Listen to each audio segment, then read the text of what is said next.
Ketika kita bicara soal pembangunan, biasanya yang langsung terbayang adalah pertumbuhan ekonomi, infrastruktur, dan peningkatan kesejahteraan.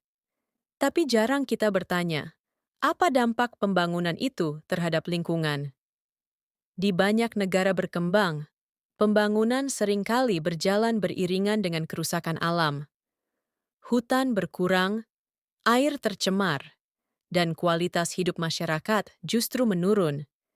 Disinilah administrasi pembangunan berperan, yaitu memastikan pembangunan tidak hanya cepat, tetapi juga berkelanjutan. Sejak Perang Dunia Kedua, dunia menghadapi dua krisis besar yang berdampak luas, yaitu krisis energi dan krisis lingkungan. Jika krisis energi lebih banyak memengaruhi negara industri, maka krisis lingkungan berdampak pada semua negara tanpa kecuali. Yang menjadi masalah adalah negara berkembang sering berada di posisi paling rentan. Mereka harus membangun ekonominya, tetapi dengan sumber daya dan kapasitas pengelolaan lingkungan yang terbatas. Kerusakan lingkungan tidak berdampak sama bagi semua kelompok masyarakat.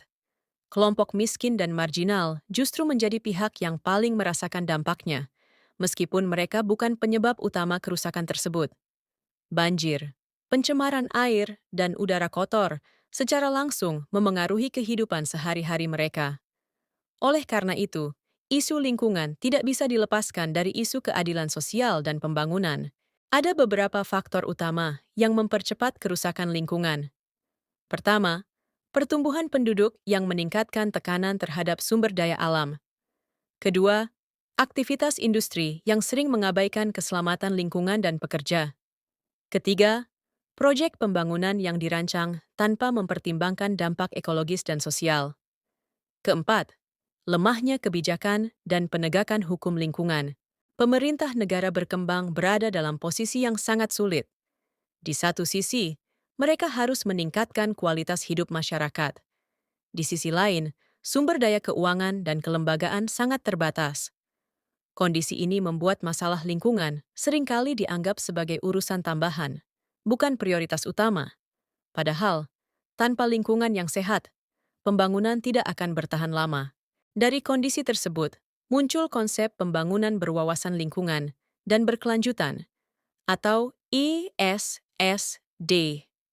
Konsep ini didasarkan pada kesadaran bahwa pertumbuhan ekonomi jangka panjang hanya mungkin jika lingkungan tetap terjaga.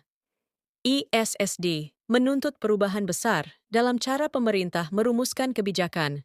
Lingkungan harus dipertimbangkan sejak awal, bukan ditambahkan setelah proyek berjalan. Pembangunan berkelanjutan menolak pandangan bahwa pembangunan dan lingkungan adalah dua hal yang saling bertentangan. Melalui pendekatan ini, pertumbuhan ekonomi, perlindungan lingkungan, dan keadilan antar generasi harus berjalan bersama. Konsep ini dipopulerkan oleh laporan Our Common Future, yang menyatakan bahwa kebutuhan generasi sekarang tidak boleh mengorbankan generasi mendatang. Inilah fondasi utama pembangunan berkelanjutan. Di negara berkembang, kemiskinan dan kerusakan lingkungan saling berkaitan erat. Kemiskinan mendorong eksploitasi sumber daya alam secara berlebihan. Sebaliknya, lingkungan yang rusak memperparah kemiskinan. Oleh karena itu, kebijakan pembangunan harus mampu memutus lingkaran ini dengan pendekatan yang berpusat pada manusia. Salah satu kendala terbesar dalam perlindungan lingkungan adalah masalah kelembagaan. Banyak negara membentuk lembaga lingkungan, tetapi tanpa kewenangan yang kuat. Akibatnya, terjadi tumpang tindih tugas dan konflik antar kementerian. Setiap lembaga berjalan sendiri tanpa koordinasi yang efektif. Laporan WCED menekankan bahwa perlindungan lingkungan harus menjadi tanggung jawab semua lembaga pemerintah. Artinya, Kementerian Ekonomi, Industri, Pertanian, dan Kesehatan harus ikut bertanggung jawab terhadap dampak lingkungan dari kebijakan mereka. Pendekatan ini menuntut koordinasi lintas sektor yang kuat. Tanpa koordinasi, kebijakan lingkungan akan selalu terfragmentasi. Untuk melindungi lingkungan, pemerintah memiliki beberapa instrumen kebijakan. Instrumen regulasi mencakup peraturan, standar lingkungan, AMDAL, dan sanksi hukum. Sementara itu, instrumen ekonomi mencakup pajak limbah dan insentif bagi industri ramah lingkungan. Keduanya saling melengkapi dan harus diterapkan secara konsisten. Kebijakan lingkungan tidak akan efektif tanpa penegakan hukum yang kuat. Penegakan hukum mencakup pemantauan, inspeksi, dan pemberian sanksi. Di banyak negara berkembang, keterbatasan sumber daya menjadi hambatan utama. Namun, tanpa penegakan hukum, kebijakan hanya akan menjadi dokumen formal. Perlindungan lingkungan tidak bisa hanya mengandalkan pemerintah. Partisipasi masyarakat sangat penting dalam pengambilan keputusan. Keterlibatan publik dapat meningkatkan transparansi dan akuntabilitas. Selain itu, masyarakat dapat menjadi pengawas sosial terhadap kebijakan lingkungan. Dalam praktiknya, banyak kebijakan lingkungan menghadapi hambatan serius. Ego sektoral, birokrasi yang kaku, dan lemahnya koordinasi sering menghambat implementasi. Selain itu, perubahan sering dipicu oleh tekanan eksternal, bukan kesadaran internal. Hal ini membuat kebijakan sulit berkelanjutan. Pada akhirnya, krisis lingkungan adalah ujian bagi administrasi pembangunan. Pembangunan yang mengabaikan lingkungan hanya akan menciptakan masalah baru di masa depan. Oleh karena itu, administrasi pembangunan harus mampu menyatukan pertumbuhan ekonomi, keadilan sosial, dan perlindungan lingkungan. Inilah kunci menuju pembangunan yang benar-benar berkelanjutan.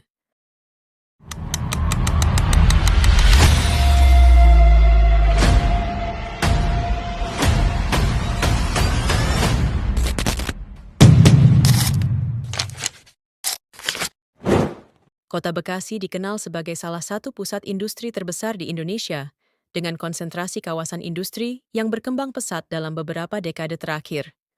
Letaknya yang strategis, berdekatan langsung dengan Jakarta, serta didukung oleh jaringan transportasi dan infrastruktur yang memadai, menjadikan Bekasi sebagai wilayah yang sangat menarik bagi aktivitas industri dan investasi. Transformasi wilayah Bekasi ditandai oleh alih fungsi lahan yang signifikan, dari kawasan pertanian dan permukiman menjadi kawasan industri berskala besar. Proses industrialisasi ini mendorong pertumbuhan ekonomi daerah, menciptakan lapangan kerja, serta meningkatkan pendapatan masyarakat dan pemerintah daerah. Dalam banyak aspek, industrialisasi di Bekasi sering dipandang sebagai simbol keberhasilan pembangunan ekonomi perkotaan. Namun, perkembangan industri yang berlangsung dengan cepat juga membawa konsekuensi yang tidak dapat diabaikan, khususnya dalam aspek lingkungan. Tekanan terhadap sumber daya alam dan meningkatnya aktivitas produksi menimbulkan berbagai persoalan pencemaran. Oleh karena itu, Kota Bekasi menjadi studi kasus yang relevan untuk melihat bagaimana pembangunan industri berinteraksi dengan kapasitas pengelolaan lingkungan dalam kerangka administrasi pembangunan. Industri yang berkembang di Kota Bekasi memiliki karakteristik yang sangat beragam, mulai dari industri berskala besar hingga industri kecil dan menengah yang tersebar di berbagai kawasan. Aktivitas produksi dari industri-industri tersebut menghasilkan berbagai jenis limbah, terutama limbah cair yang memiliki potensi besar mencemari lingkungan sekitar. Dalam praktiknya, tidak semua industri memiliki kemampuan yang sama dalam mengelola limbahnya. Industri kecil dan menengah seringkali menghadapi keterbatasan modal, teknologi, dan sumber daya manusia, sehingga pengelolaan limbah belum menjadi prioritas utama. Akibat kondisi tersebut, limbah cair kerap dibuang langsung ke saluran air atau sungai tanpa melalui proses pengolahan yang sesuai dengan standar lingkungan. Hal ini memperlihatkan bahwa pertumbuhan industri di Bekasi belum sepenuhnya diimbangi oleh kesiapan sistem pengelolaan lingkungan yang memadai dan merata. Dampak lingkungan akibat aktivitas industri di Kota Bekasi dapat diamati secara langsung dari penurunan kualitas air sungai di sekitar kawasan industri. Air sungai yang sebelumnya dimanfaatkan oleh masyarakat kini berubah warna, berbau, dan tidak lagi layak digunakan untuk kebutuhan sehari-hari. Selain pencemaran air, aktivitas industri juga berdampak pada kualitas tanah dan lingkungan permukiman di sekitarnya. Limbah yang meresap ke dalam tanah berpotensi merusak ekosistem dan menurunkan kualitas lahan. Dampak tersebut pada akhirnya berpengaruh terhadap kesehatan masyarakat, seperti meningkatnya risiko penyakit kulit dan gangguan pernapasan.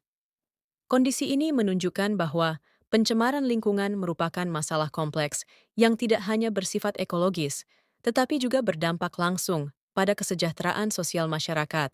Jika dianalisis lebih lanjut, permasalahan lingkungan di kawasan industri Bekasi tidak dapat dilepaskan dari aspek administrasi dan kelembagaan. Pengawasan terhadap kegiatan industri masih belum dilakukan secara optimal dan cenderung bersifat sektoral, sehingga tidak mampu menjangkau seluruh potensi pencemaran yang ada. Lembaga yang bertanggung jawab dalam pengelolaan lingkungan seringkali menghadapi keterbatasan kewenangan, sumber daya manusia, serta anggaran. Kondisi ini menyebabkan pengawasan di lapangan menjadi tidak efektif dan tidak berkelanjutan. Selain itu, koordinasi antar lembaga yang terkait dengan industri dan lingkungan belum berjalan secara maksimal. Akibatnya, penanganan masalah lingkungan menjadi terfragmentasi dan kurang terintegrasi dalam satu sistem pengelolaan yang utuh. Penegakan hukum lingkungan merupakan aspek yang sangat penting dalam mengendalikan pencemaran akibat aktivitas industri. Namun, dalam konteks Kota Bekasi, masih terdapat kesenjangan antara regulasi lingkungan yang telah ditetapkan dengan pelaksanaannya di lapangan. Pelanggaran lingkungan oleh industri seringkali tidak diikuti dengan pemberian sanksi yang tegas dan konsisten. Dalam beberapa kasus, sanksi yang diberikan cenderung bersifat administratif dan tidak memberikan efek jera yang signifikan. Kondisi ini menciptakan persepsi bahwa pelanggaran lingkungan merupakan risiko yang dapat ditoleransi dalam kegiatan industri. Akibatnya, praktik pencemaran terus berulang dan menjadi bagian dari masalah struktural dalam pengelolaan lingkungan industri. Dampak pencemaran lingkungan akibat aktivitas industri di Bekasi tidak dirasakan secara merata oleh seluruh lapisan masyarakat. Kelompok masyarakat yang tinggal di sekitar kawasan industri justru menjadi pihak yang paling merasakan dampak negatif dari pencemaran tersebut. Mereka menghadapi penurunan kualitas lingkungan hidup, mulai dari keterbatasan akses air bersih hingga meningkatnya risiko gangguan kesehatan. Padahal, kelompok masyarakat ini tidak selalu memperoleh manfaat ekonomi yang sebanding dari keberadaan industri di wilayahnya. Kondisi ini mencerminkan adanya persoalan keadilan lingkungan, di mana beban pencemaran lebih banyak ditanggung oleh kelompok masyarakat yang memiliki posisi sosial dan ekonomi yang lebih rentan. Studi kasus Kota Bekasi menunjukkan bahwa industrialisasi yang berkembang pesat merupakan hasil dari orientasi pembangunan yang menempatkan pertumbuhan ekonomi sebagai prioritas utama. Keberhasilan Bekasi menarik investasi dan menjadi pusat industri nasional mencerminkan kapasitas negara dalam mendorong aktivitas ekonomi. Namun, di sisi lain, kondisi ini juga memperlihatkan bahwa peningkatan aktivitas industri tidak selalu diikuti oleh kesiapan sistem administrasi dan pengelolaan lingkungan yang memadai. Akibatnya, berbagai persoalan pencemaran muncul sebagai konsekuensi dari pembangunan yang tidak terkelola secara seimbang. Permasalahan lingkungan yang terjadi di Bekasi tidak dapat dipandang hanya sebagai persoalan teknis pengelolaan limbah, melainkan sebagai cerminan lemahnya integrasi antara kebijakan pembangunan industri dan perlindungan lingkungan. Lingkungan kerap diposisikan sebagai aspek sekunder yang baru diperhatikan setelah dampak negatif muncul. Hal ini menunjukkan bahwa, dalam praktik pembangunan, pertimbangan lingkungan belum sepenuhnya menjadi bagian integral dari proses perencanaan dan pengambilan keputusan kebijakan. Lebih jauh, dampak pencemaran lingkungan di Bekasi menimbulkan persoalan keadilan sosial, karena beban lingkungan justru lebih banyak ditanggung oleh masyarakat yang tinggal di sekitar kawasan industri. Penurunan kualitas lingkungan hidup dan risiko kesehatan yang mereka hadapi tidak selalu sebanding dengan manfaat ekonomi yang diperoleh. Oleh karena itu, studi kasus Bekasi menegaskan bahwa keberhasilan pembangunan seharusnya tidak hanya diukur dari capaian ekonomi, tetapi juga dari kemampuan sistem administrasi dalam menjaga keseimbangan antara pertumbuhan industri, perlindungan lingkungan, dan kesejahteraan masyarakat.